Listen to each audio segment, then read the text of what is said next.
आज भगवान जी ने बड़ दुख दो तो सारे कोटि कोटि पोस्ट तो यह बोड़ दो सारे खतर रुत तो फूस बेमार रुस खुशहाली यीन दुनिया मज शांति भगवान जी यो उद्देश्य कि त्रिजगतस मज शांति खुशहाली तो तम सम फॉलोवर्स मुरीद यहान दुनिया मज बेमार रुस आसन इंसान काम कार कर तो रुत गहलुन सरसी सु मिलसार पूशन त्रिजगतस। नमस्कार तो जय जयकार तो बूझो ये गुरु स्तोत्र। धन्यवाद। वंदेहं गुरुपादुकां अथ बीज मंत्रम् ओम नमो भगवते गोपीनाथाय संवित् स्वरूपाय फट् नमः।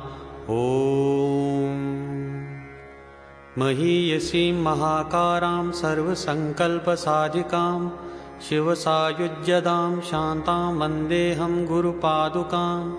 भीमे अगाध संसार सागरे मकराकुले तारणे उद्यतां नित्यं वन्देऽहं गुरुपादुकाम्।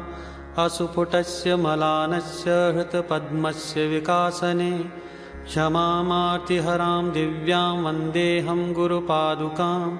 विद्याधरै वन्दनीयां योगमार्गे प्रवर्तिकां भद्ररूपां भद्रकरां वन्देऽहं गुरुपादुकां।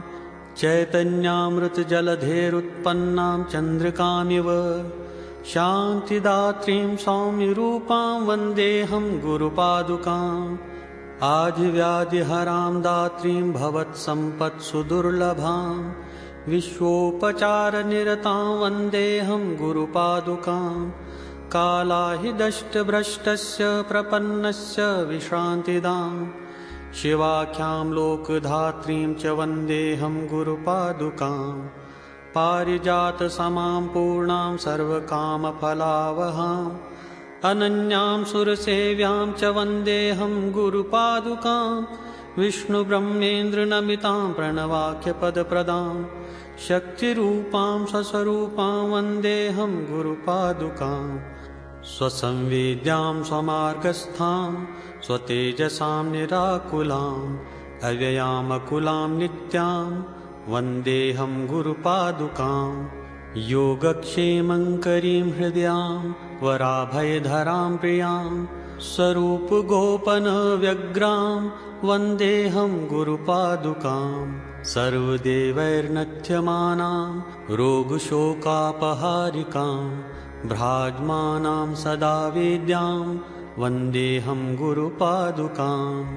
शुभ्रां कान्तां मालातीतां बिन्दुरूपां च सात्विकां खस्थां त्रिस्थामृतपूर्णां वन्देऽहं गुरुपादुकाम्। शरण्यां शाङ्करी सिद्धां सर्ववर्णार्चितां परां अरूपां च सुरूपां च वन्देऽहं गुरुपादुकाम्। मुनीन्द्रस्य वरेण्यस्य बबाख्यस्य महात्मनः सर्वसिद्धिप्रदं स्तोत्रं पिकेन रचितं मया। यथा मित्रोदये सद्यः हिमं नश्यति सर्वशः तथा पापानि क्षीयन्ते स्तोत्रस्यास्य सुचिन्तनात्। यः पठेत् प्रयतो भक्तः स्वगुरो सन्निधिं गतः इदं स्तोत्रं सदा भक्त्या गुरु तस्मै प्रसीदति।